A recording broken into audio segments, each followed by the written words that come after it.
Hello, explorers. It's me, Silent, and we're back again in the radius. Finally, we're here with an updates video. It's been a really long time. Update 0.13 has been in beta for quite some time, it feels like.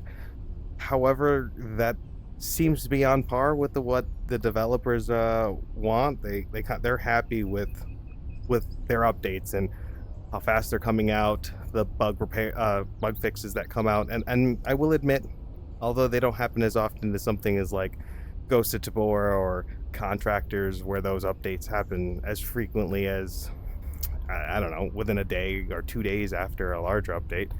Into the Radius is a bit slower, but they take care of a lot of bugs all at once, almost too much to list in a single hotfix at times. Um, that being said, going forward, this will be a wipe. Anybody who's just participating in the regular Into the Radius game, not participating in any of the betas, there's going to be a wipe. When you load up your game, if you're playing, all your progress will be gone, unfortunately. It's an unavoidable outcome when they're updating the game and changing certain things like mission and progression. And in this case, a complete rework of like the armor system or your rigging and a lot of the weapons. It's just not compatible. So if it's compatible, they'll let it go, but if not, there's going to be a mandatory wipe, unfortunately, or at least until the game officially comes out, and then there'll be a lot less wipes, or hopefully no wipes, because I know that would be undesirable. Now, that being said, the game, from what I understand, or from what the developers are saying, is about 50% done. Not 50% done with everything, but 50% done with the main game and assets that they plan to put in the game, such as the maps. So there should, in theory, be updates even at 100%, like they did with the first game, because I think the first game just recently got an update a couple months ago. So they don't plan on dropping support for this game anytime soon. This is going to be their baby.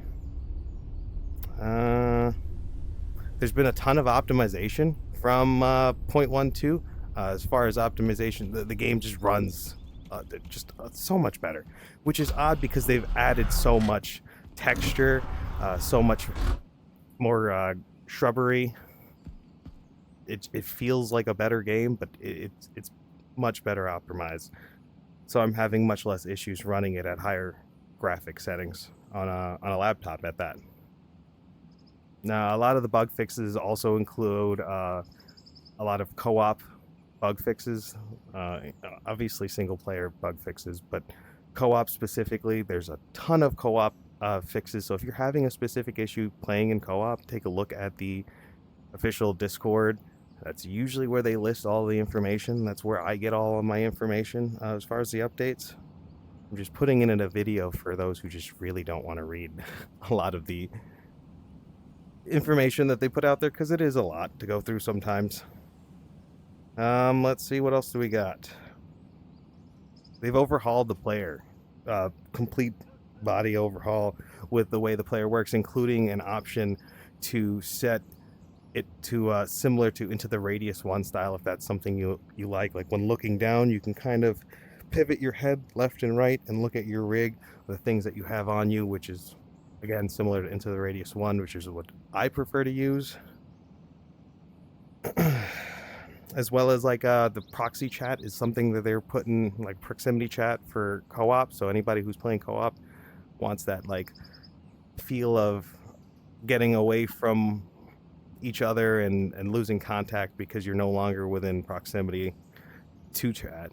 They also talked about possibly adding some kind of a radio for, well, it's going to be for co-op, so you can radio your partners from far away. And then, that being said, that's perfect timing. Sound. There's been a huge rework in the sound and atmosphere, as well as lighting. It's like night and day, a completely different game. If you go to some of my videos from the earlier updates and then come back to this and look at some of the detail and the way the sun sets and rises and the variety and time of day as opposed to just morning, sunrise, sunset, afternoon, night, and that's all we had before. There's a huge variation in time now, and the lighting that comes with the time.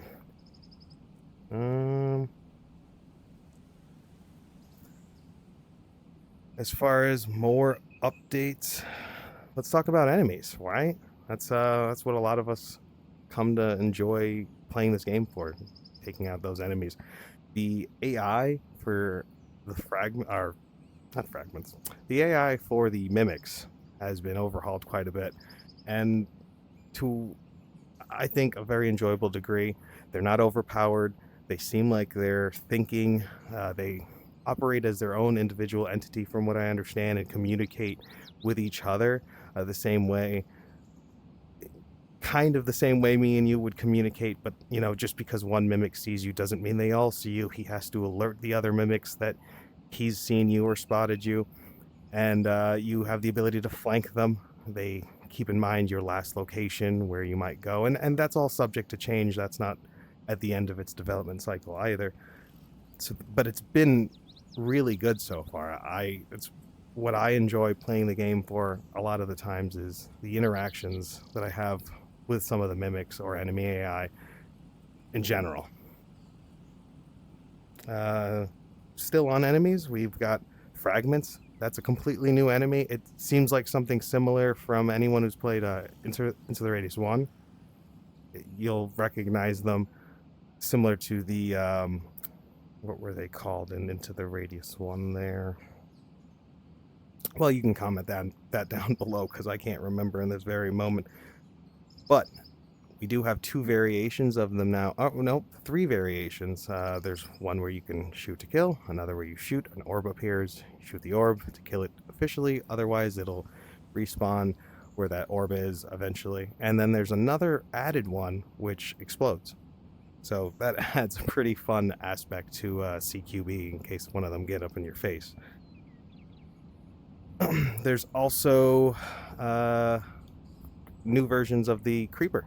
We have the typical creeper that likes to hide in all kinds of places, jumping out at me. Pretty much the enemy solely responsible for almost all of my jump scares in this game, as well as a new variant of the new variant of that, which is called a hunter. It's almost looks like tires and gears, and it's really fast as opposed to the regular creeper, and it just, you'd have to see it. I've only run into it a couple times myself in my current playthrough, but it does add a nice variation to the enemies. Hi! Oh! Gotta be careful with that. Hitting real stuff. Another big feature right now is the customizable gear right now. So that's something that is really cool. Like, I'm a lefty, for instance, and this rig, normally I'd have to buy a new rig because, again, I'm a lefty, but you can actually take the pieces off of the rig completely. I mean, they do have a gun holster specific for lefties, but in a pinch, you can use a righty holster for a left-handed gun. And I mean, you can put it anywhere. It doesn't have to be set up that way. There's also clips that you can use to put your gun, or that you can use as, oop, I can get it away. These little clips here are very handy. You can attach all kinds of things, from lighters, magazines. It's where your health can attach to, so that adds loads of customization to your gear, which I like a lot. And let's go into the facility counter here, exchange counter, and go over some of the new weapons. This is kind of what we've been waiting for here. Now, we remember the typical 918 set of weapons, but you'll already notice there's a new handgun here, the Fort 17, which I've been using currently and like it quite a bit. Really accurate. I like it. That uses a 918 ammo type. Also have your Glock and your Beretta, typical there. They've modified the shotguns a little bit. There's some attachments with little cartridge belts you can put on the guns, the rails that you can put on them, as well as the rail for the Saiga. I believe that sight, the demount sight now works with the Saiga. I don't remember if that worked before. The attachments wall is one of my favorite walls. They've added the sight modifier, or yeah, right? Yep, sight magnifier, sorry. And that's one of my personal favorites, especially from Tactical Assault VR. They've got different versions of foregrips now. 3 different versions, yep, different. We've still got the typical light, the laser, and they've added a bunch more sights as well. The reflex sight here is quite fun. It doesn't have a zoom, but I do like that. I've used that a couple times. Now, as far as the gear I was talking about, it comes in colors now. It's another added feature that they've put in the game.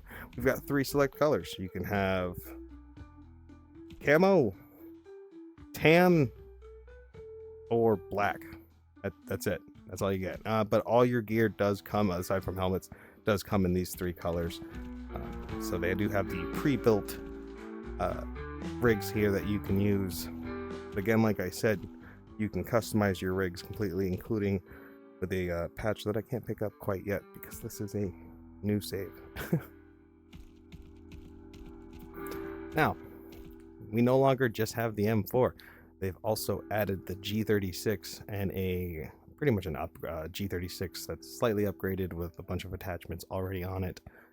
And the attachments for it, I'm very excited to use that. I haven't gotten a chance to.